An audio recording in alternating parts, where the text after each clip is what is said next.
ëllëg ak jeunesse patriotique ak jeunes yu dëkk bi réew mi ñu war ci waxtaanee taxawaayu ndaw ñi ci développement réew mi buñ ci jógee daañu waxtaanee également li nga xamante ni mooy coppite yi nga xamante ni bëgg nañ ko indi ci yoon muy doxee muy di justice ndax booy xool am na yi fi jot a jaar tax na ba am na benn xiiroo ngaayoo bi am ci diggante justice ak ñi nga xamante ne ñoom ñooy les justiciables muy askan wi tolluwaayu président de la république daañu ko waxtaanee également ci conseil supérieur de la magistrature ndax gis nañ ni gars yi déggoo wuñ ci ñi nga xamante ñoom ñoo doon def les réformes là baan ci jógee it daañu waxtaanee ci génn kii di Alioune Tine mi nga xamante ni am na déclaration bu mu def te muy indi mbiita mbaaloo ci boobu ba léegi mu di état pastéfien bi mu wax ni gis na ni peut-être ñu ngi koy mettre en place daañ ci waxtaan ak suñuy invité tey nag ñu am mbégte di dalal journaliste bu mag di suñu grand Adia Talla jiituñu ci métier bi muy ku ñu joxit cër di am mbégte di ko dalal Adia ñu ngi lay nuyu di la jaajëfal ci invitation bi. Faye Assane di am mbégte lool ñëw teew fii ci plateau bi nga xam ne bu yànj lool. C'est ma première fois mu ñëw fii ci seeni locaux yi et vraiment di nuyu tamit sama vis-à-vis am yaakaar ni rek liñ fi waxtaanee dina am njëriñ ci askan wi dina am njëriñ ci réew mi te du ci am benn jafe-jafe biñ ciy jànkonteel. voilà mi ngi fi yaa ngi fego ak Mouhamed Njim Mouhamed Njim nag daanaka sama boy la nag waaw ñoo bokkoon classe ñoo bokkoon classe mu di également journaliste bu am taxawaay ñu naw ko également ci sorte yi muy def ak li muy bind mu ñu gis ni léegi nag wax dëgg yàlla mu def la différence ñu ngi lay jaajëfal di la dalal ci plateau bi.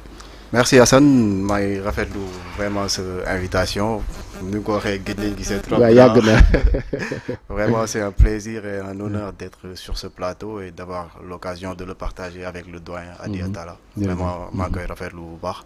voilà di yaakaar ni thématique yu ñuy waxtaan yëpp bon dina amal njëriñ ñi ñuy déglu di leen di nuyu tamit téléspectateurs yi ak internautes yi. jërëjëf Mouhamed ñi buñ fa jógee dañuy dem xooli élément bi ci visitu bi nga xam audience bi nga xamante ne président de la République Bassirou Diomaye Faye am na ko ak kii di Tony Blair ñu jàngat ñu xool élément bi ñëwaat ci plateau bi. Jeudi, le président de la République a reçu dans la soirée Tony Blair, l'ancien Premier ministre britannique, aujourd'hui à la tête de l'Institut for Global Change. Il s'est dit honoré de rencontrer le chef de l'État et de découvrir sa vision. Les échanges ont permis de poser les jalons d'une collaboration avec le gouvernement sénégalais.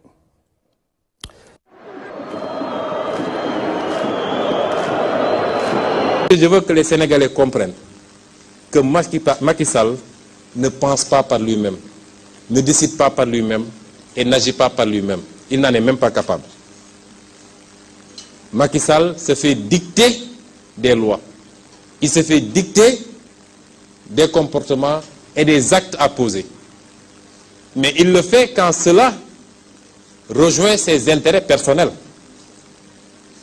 Parce que obnubilé par un troisième mandat, si des gens lui parlent de la possibilité de voter une loi contre le terrorisme, il saisit immédiatement l'opportunité.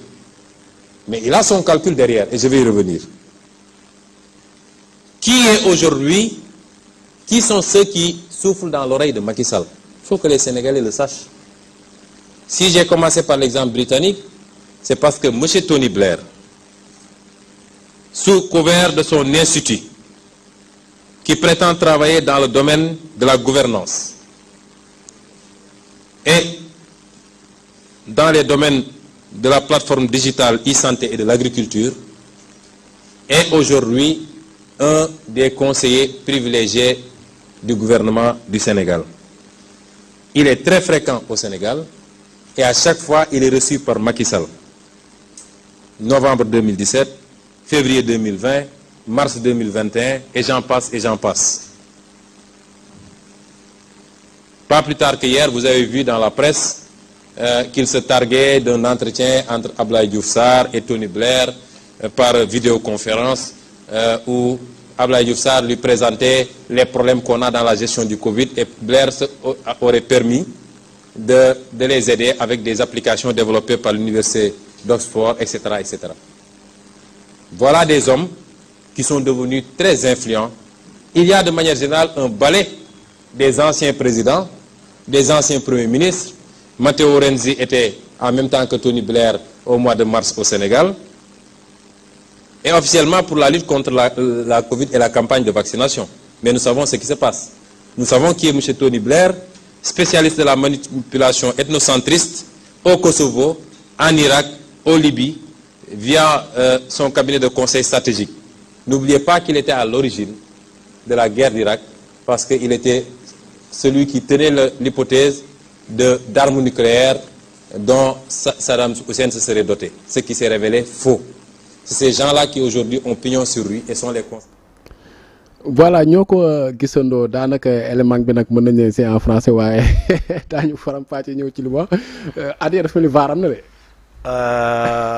waaw seetaan naa élément bi li ma si jàngat rek d'abord qu'on essaie de l'analyser ci forme bi.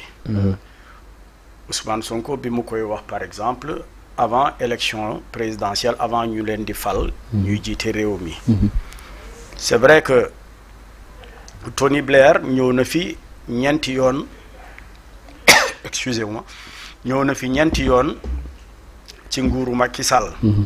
lu ko fi indi nee na conseiller la mais man li mu wax nii man ànd naa je me suis dit que comme c'est un premier ministre boo xam ne jeexal na nguuram parce que tout le monde sait que ñoom ñëpp c'est ce qu'ils ont l'habitude de faire. Sarkozy ñëwoon na fi Tony Blair ñëw na fi à plusieurs reprises. Mais lan moo leen fi indi par exemple ni ko Ousmane Sonko ŋàññee comme quoi que c'est des conseillers occultes de l'ancien président de la République. Mais faut pas qu'on oublie aussi c'est vrai que moom ancien premier ministre de woon et bu ñu xoolee ci histoire Grande-Bretagne depuis 25 ans c'est le meilleur premier ministre ci li ñu wax ñoom que ki nga xamante ni moom moo yëkkati lii di économie Grande-Bretagne. Et Tony Blair aussi, quoi qu'on dise quand même, c'est un ami de l'Afrique. C'est le plus africain de tous les chefs d'État ou bien de gouvernement des pays européens.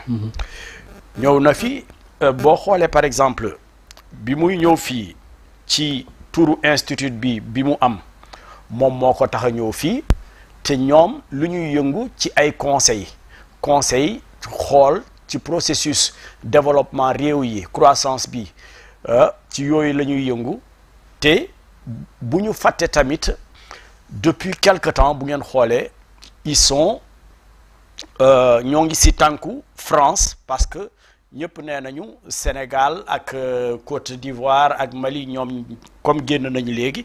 Sénégal moo leen dese ak Côte d'Ivoire. Tout ce qu'ils peuvent faire pour foqati li nga xamante ni moom la France am Sénégal dinañ ko am comme ni mu demee Rwanda bu ngeen xoolee Rwanda ci francophonie la bokkoon léegi mu bokk ci Commonwealth. Donc yooyu yëpp mu ngi ci mais ci forme bi c'est-à-dire que Bassirou Diomaye le président de la République Bassirou Diomaye Faye su recevoir tey jii ki nga xamante ni moo di Tony Blair c'est possible que mu am réero digganteem ak ki nga xamante ni moo di premier ministre bi. waxuma nag que c'est dafa amay réero mais c'est très possible parce que Sonko bi doon défendre daaw. que comme quoi que. Tony Blair baaxul c'est des conseillers occultes li ñuy lu leen di indi fii mooy gagner de l'argent. Moi j'avoue que même moi sénégalais lambda loolu laa mës a xalaat. mais boo xoolee aussi parcours kii di Tony Blair je pense que. mën na am yaakaar xëy na am na lu ñu waxtaanee comme nous ne sommes pas dans les secrets de Dieu comme on dit.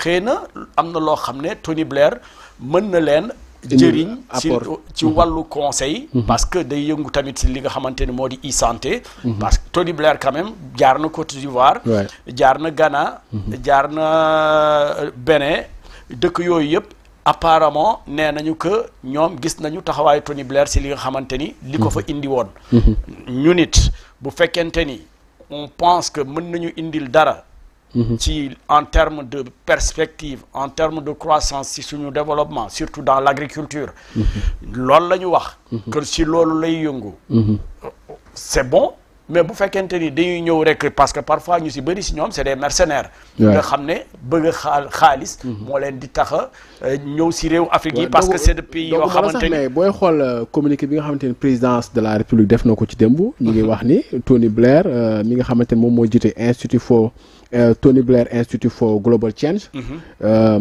dafa ñëw ngir jàppale ki nga xamante ni moom mooy président de la République dans la réalisation de sa vision et de ses initiatives prioritaires et stratégiques. Donc ñu ngi ci ay jàppale yi nga xamante ne c'est dans l'orientation stratégique. waaye man nag dinaa ñëwaat ci yow de damay dem ci Mouhamed Ndioum. Est-ce que c'est pas contradictoire entre la déclaration d'Ousmane Sonko qui est le leader de PASTEF et le président Bassirou Diomaye Faye bi nga xamante ni moo nekkoon secrétaire général nekkatu ko bu PASTEF mais toujours est-il que ñoom ñëpp tey jii le régime jàpp naa c'est le régime de PASTEF. Est-ce que tey jii nii li nga xamante ni Ousmane Sonko seetaan nañu fa mu ŋaañu ko Tony Blair tey jii ñu dalal ko ndax loolu c'est pas contradictoire ndax aussi indiwul ay. non c'est manifestement contradictoire parce que boo xoolee rek nu mu attaqué Tony Blair avec virulence. ko ŋaññi. te c'était dans une perspective boo xoolee temporalité bi dafa doon diaboliser Macky Sall bu mu nekk opposition pour critiquer toutes les actions bon pas toutes ces actions mais genre audience bi par exemple. Tony Blair boo xoolee on n'a pas. yaa ngi évoqué communiqué bu présidence def. On n'a pas les tenants et aboutissants. Le communiqué dafa gàtt bon wax nañ ni le communiqué quand même a été évasif quand même et très lapidaire d'ailleurs waaye dañu wax ni peut-être mais dafa am wax bu ci am solo. mooy day jàppale président de la République mu réaliser vision ak ses orientations stratégiques xam nga loolu lu mu ëmb maanaam loolu dafa ëmb gouvernance gestion état c'est-à-dire que tey Tony Blair bi bonoon démb mooy baax tey moo baax tey waaw parce que comme lu doyen doon wax c'est que dafa am aussi peut-être une logique de continuité de l'État fa laa bëggoon ñëw sax mooy on ne sait pas peut-être les tenants et aboutissants de l'audience bi qui est demandeur est-ce que Tony Blair moo laajte pour gis le président Bassirou Diomaye Faye pour continuer nu mu doon collaborer avec le Sénégal est-ce que tamit y a pas des mises au point que le président de la République l'actuel président voudrait faire avec lui par rapport à ce qu'il a eu à faire à travers à la collaboration qu'il a eu à mener avant Tony Blair avec le Sénégal parce que ñu ngi wax e-santé bi ñu ngi wax agriculture beeg yooyu yëpp mais même ligne d'interconnexion de l'organisation pour la mise en valeur du fleuve Gambie boo xoolee dañ lay nekk financement bi c'est Tony Blair qui est à la base bu ñëwee fii 2000 sax ñu ngi ko koy rafetlu taxawaay bu mu ci am parce que banque européenne d'investissement si moom lañ jaar ba mu financer ligne boobu noonu nga xam day connecter réseau électrique bu nga xam ni moo am entre Sénégal Gambie Guinée-Bissau et ça c'est vraiment un investissement lourd man j'y étais mos naa fa dem personnellement man si ay recherche en préparant l'émission sax laa gis ni que Tony Blair il a joué un rôle clé dans le financement de cette infrastructure qui est vraiment décisive donc peut-être que moom am na yenn au-delà de critiques yu Ousmane Sonko formulé fondé ou pas fondé en un certain sens parce que xam nañ jaar-jaaru Tony Blair si yenn anam yi Irak tout ça on sait mais collaboration bu mu jot a noué avec le Sénégal depuis 2014 première fois bu ko Macky Sall di recevoir c'était en 2014 2014 la ñëw parce que à l'époque il n'avait même pas encore créé mooy institut bi ñuy wax ni c'était juste il était plutôt dans des fondations et dans ses activités de consultance ak yooyu te il était venu dafa rafetlu woon plan Sénégal émergent te dafa ne c'est un bon plan mais man maa ngi proposé parce que problème bi Afrique la mooy du plan yi sax mais déroulement bi si le proposé woon waaw mise en œuvre bi mu ne si le proposé woon ces services après bon mu négocier ak Macky Sall et depuis lors saa yoo gisee il a après jotaat massif Macky Sall recevoiraat ko 2017 bon trois pistes mais man problème bi ma am à dire mooy lan moo tax ñun nit ñu ñuul ñi nous Africains mënuñu réfléchir par nous-mêmes c'est-à-dire que xalaatal xelal suñu bopp xalaat exécuter ko suñu bopp mu dox te duñu soxla expertise extérieure comme nasaraan si mais Assane man loolu man c'est-à-dire que idée boobu mais nag Pastef tamit idée boobu dem ko mës a bañ c'est-à-dire que fi ñu toll nii léegi addina bi boo xool aussi Pastef tamit lu yàgg prôné mooy la souveraineté mais il faut que may collaborer non xaaral rek xam nga tey ji collaboration mënut a ñàkk mais tey ji doo gis benn sénégalais un ancien président mu dem Angleterre ñu di ko jël ne ko dañoo bëgg nga jàppale ñu. ci mais Macky Sall mu ngi foofu di dox. mais Macky Sall dañ ko jox Macky Sall mais c'est la même chose. Macky Sall li nga ko jox yow. xam nga ko le pacte de Paris. waaw mais non mais je veux dire que Abdou Diouf il y a une mission quand même qu'on lui a. waaw mais yooyu yëpp c'est des missions qu'ils ont. ça n'a rien à voir maintenant loolu wute na. ak li nga xamante ni mooy gouvernance c'est-à-dire que ñoom seen gouvernance seen yëfu bopp la. est-ce que tey jii ñun suñu gouvernance warul mën a nekk suñu yëfu bopp. waaw man je veux dire que li nga fi nga bëgg a waxee man je te comprends. mais nag il faut quand même que ñu comprendre que addina bi léegi amatul ñii ay tubaab lañu wala ñii ay nit ku ñuul lañu wala quoi que ce soit c'est un monde planétaire. ku nekk fu nekk boo demee si seeni réew yi foofu. tu verras des Africains yoo xam ne c'est des cadres. te dañuy soxla seeni expertise soxla yépp donc c'est des trucs yoo xam ne.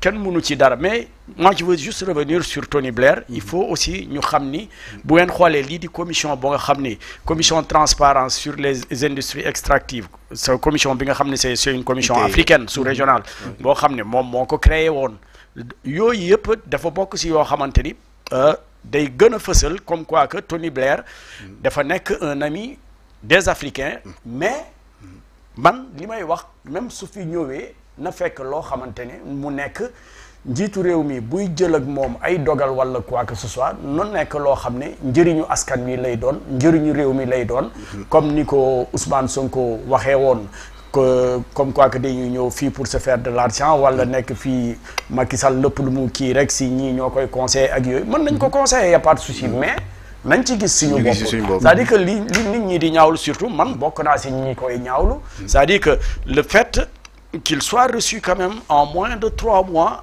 ci ginnaaw seen élection présidentielle et je suis certain il y a d'autres cadres yoo xamante ni même africains wala ñi nga xamante ne sax yoo xam ne c'est des Sénégalais ils ont sollicité cette audience mais mënuñu fexe ba am ko dañu war a xaw a changer quand même le fait qu'on privilégie trop ñi nga xam ne ñooy jóge bitim réew di ñëw si suñuy réew di fi am ouverture nu leen neexee di fi duggee nu leen neexee. mais ci côté boobu bu ñu la toppee ci sa logique. moi c'est surtout ça bu ñu la toppee ci sa logique dañuy wax ni jàpp nañ ne peut-être que rupture systémique bi nga xamante ñoom ñi ngi koy wax dëgg boobu ba léegi tamit nekkagul lu ñu gis jamono ji. non sur certains points. mais quand même rupture ñoo ngi koy gis quand même.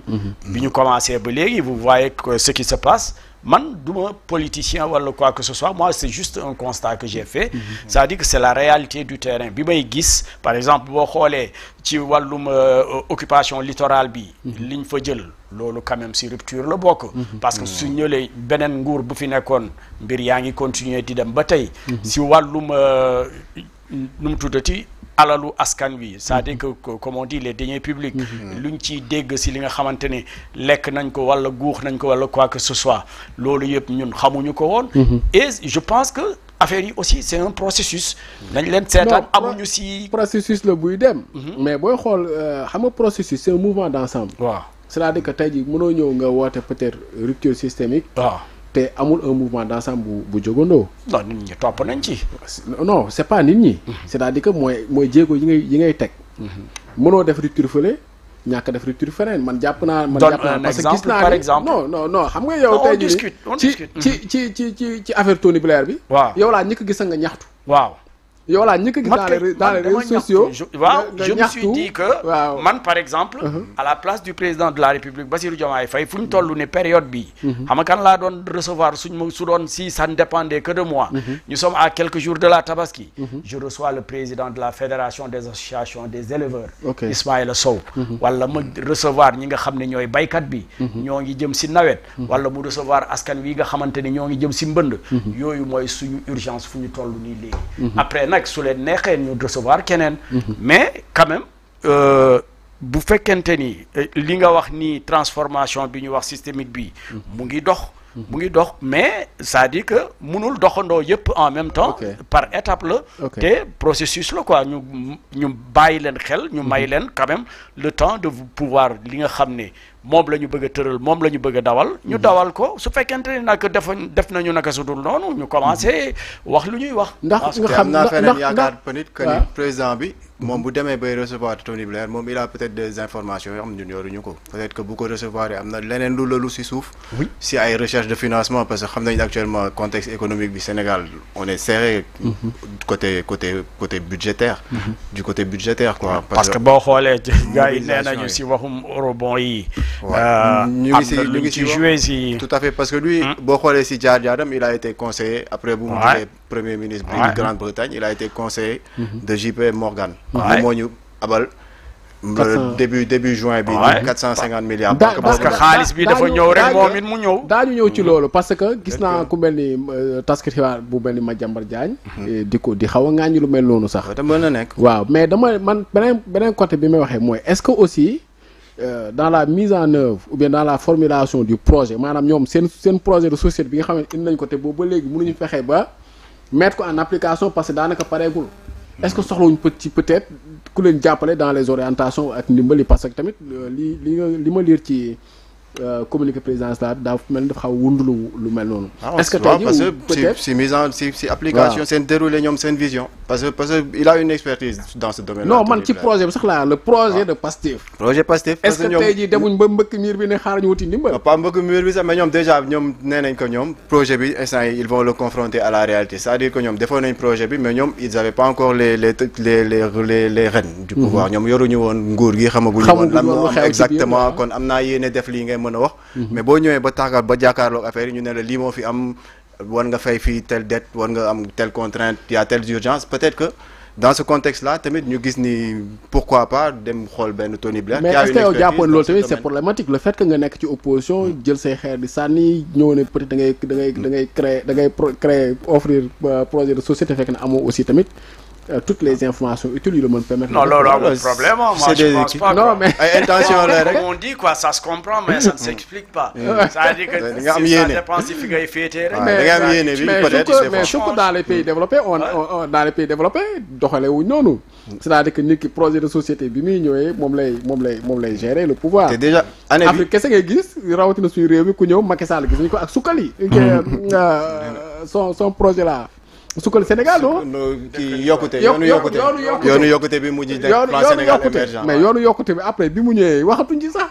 jékki-jékki ñu dem jëli plan Sénégal indi ko te plan Sénégal émergent les gens ont dit que ça a été même du plagiat.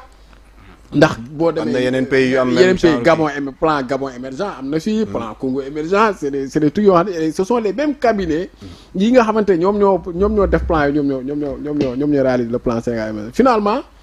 c'est comme si damay revenir ci question la posé sànq kañ la ñuy dem ba ñun ñu mën a réfléchir suñu bopp suñu projet société tënk ko ñun suñu bopp mettre ko en œuvre suñu bopp te fekk na du ci am beneen nasaraan ou quelque chose boo xam ne dina ñëw di ci jàpp. mais loolu je pense que ñoom ñoo ngi ci xalaat boobu. tôt ou tard on va y arriver c'est un processus. yow kon am nga yaakaar ni projet bi dina ñëw léegi du yàgg. non normalement. parce que différé bi c'est en 2025 waaw. ñoom ñoo ko diggee woon. ils sont obligés de le faire parce que sinon buñ ko defulee aussi askan wi dinañ leen weddi quoi. moi je pense que c'est ça mais quand même bu ñu waxee ni que am nañu projet bind nañ ko taxawal nañ ko ak yooyu yëpp dérouler moo ci des donc ils sont en train de dérouler nañ leen xaar rek je veux dire. non ils n'ont même pas encore fait 100 jours. en train de dérouler parce que bi ñu ñëwee gis nga ni référentiel yëpp dans les politiques de l'État changé nañ ko def nañ ci le projet mais bi ñu demee ba ci biir dañ ko jël ñu différé ko. année bi on est en plein dañ ñëw.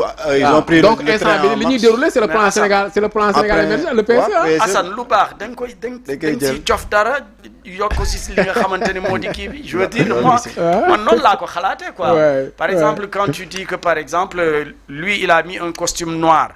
par exemple yow boo ñëwee ne ma il a mis un costume sombre c'est presque la même chose ñoom ñëpp c'est-à-dire que sotti si def si la rek c'est-à-dire qu'ils peuvent pas faire abstraction de lépp li nga xamante ni waa nguuru Macky Sall bi tegoon na fi ñu ñëw ne def tabula rasa si mbir yooyu yëpp mënul nekk ça loolu ñoom xam nañ ko sax de toutes les façons ça rek bu doon noonu la ñuy dawalee lépp lu fi Macky Sall bàyyi woon ñu tegee ko fële BRT bi TER bi yooyu yëpp infrastructure routière yi yooyu yëpp nañ ko teggi ñu lalle ko nga xam ne ñoom ñooy indi ñu bees yi c'est-à-dire que comme c'est une continuité donc ñoom ñëpp dañu war a def si on garde le positif boobu quoi jubanti comme lu ñuy wax jubal jubanti mais lu baaxul lii nag ñu teg ko sànni ko seppi ko teg ko fële lu baax yi ñu continuer si c'est comme ça que ça se passe te année bi c'est particulier parce que comme nu ma doon wax ils prennent le train en marche maanaam mars ngay ñëw ñu jox la état bi budget bi voté nañ ko ba pare yow après tu dois faire ay loi de finances rectificative war nga ajuster yenn yi am na yenn dépenses yoo xam ne consommé nañ ko war nga ko saytu ak yooyu yëpp donc bon tu as un peu pas les mains liées mais du yomb trop pour année bi moom surtout pour nga dérouler ñëw rek dérouler li nga bëgg peut-être année prochaine bu ñu toogee ba jot a xam ba jot a ràññee yenn affaire yi def seen état des lieux nommé à des postes de responsabilité tout pour voir tous les postes ak yooyu yëpp xam bu baax état situation bi bon peut-être que année prochaine bu ñu def seen budget ñoom ils vont donner telle priorité à telle selon leur propre orientation léegi bu ñu ci jógee dañuy daal di ñëw ci li nga xamante ni jàpp naa ne c'est des questions même qui sont un tout petit peu liées muy diggante visite Tony Blair ak levée de fonds bi nga xamante ni def nañ ko ci eurobond bi 450 milliards actuellement ci fu réew mi toll jàpp naa ni c'est pas négligeable parce que déjà réew mi déjà gars yi commencé nañu yuuxu tuuti ndax situation financière bi xaw na doy waar tuuti dañuy dem seetaani élément ci eurobond bi après dellu soit ci plateau. Dans la perspective de disposer des ressources pour faire face aux dépenses de son budget, pour mobiliser des ressources et financer des opérations majoritaires, le Sénégal vient de franchir un pas important dans le marché des eurobonds. Il vient de réaliser avec succès ce mardi 4 juin 2024 une émission d'eurobonds d'un montant de 750 millions de dollars, soit près de 450 milliards de francs CFA, d'après la plateforme d'information financière Bloomberg. Le Sénégal effectue ainsi un retour sur le marché des eurobonds, après avoir réalisé à l'époque sa 6e émission d'obligations souveraines, un montant de 508 milliards de francs CFA. Avec un taux d'intérêt fixe de 5,375% sur une maturité finale de 16 ans, le Sénégal devient ainsi le 4e pays d'Afrique subsaharienne à recouvrir au marché cette année, après le Bénin. Bon ñoo ko gisandoo dañ daan gis ni d'habitude Sénégal surtout ci jamonoy Macky Sall lu mu daan def ay levée de fonds yu ci ëpp c'est au niveau du marché financier de l'UEMOA. bi pas dañ dem sur le marché financier au niveau international option boobu lu ko lan moo ko waral selon yow ni nga ko jàngatee. ñoom xëy na dañu bëgg loo xamante ne moo gën a gaaw si ñoom rek. xam nga boo doon xaar par exemple ñu ngi ñëw ba fii ngay jéem a xool nan ngay defee négocier c'est des réunions à n'en plus finir.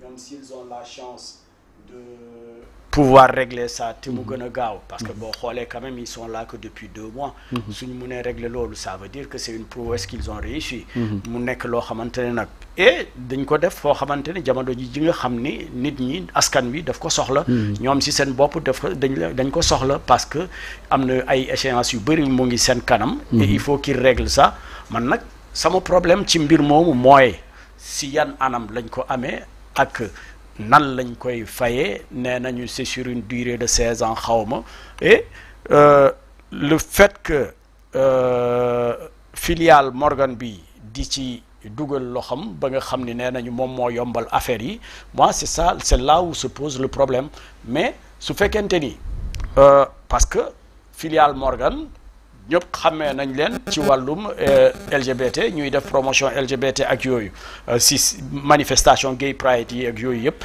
dañ leen di faral di gis bu fekkente ni nag parce que yooyu aussi bu ñu defee c'est-à-dire que kuy liggéey lu mu def rek day xool lu mu ciy gagné ci ginnaaw wala ëllëg donc c'est des choses yoo xam ne dañ ñu ko war a leeralal ñu xam ni nan lañ négocier li nga xamante ni moo di eurobond yi nan lañ ko négocier ak nan lañ koy fayee ak si yan anam est-ce qu'il y a des conditions qui ont été posées yoo xam ne qui vont yi nga xam ne bokkul si suñuy culture wala bokkul si suñu ñuy jëfee moi c'est là où se situe le problème bu fekkente ni nag dañ leen ko jagleel pour ñu régler ay problèmes y a pas de souci mais bu mu nekk ay conditions yoo xam ne rek bokkul ci suñuy culture. bokkul tamit ci li nga damay ñëw xamante ne moo di ci côté boobu ci njiim est-ce que.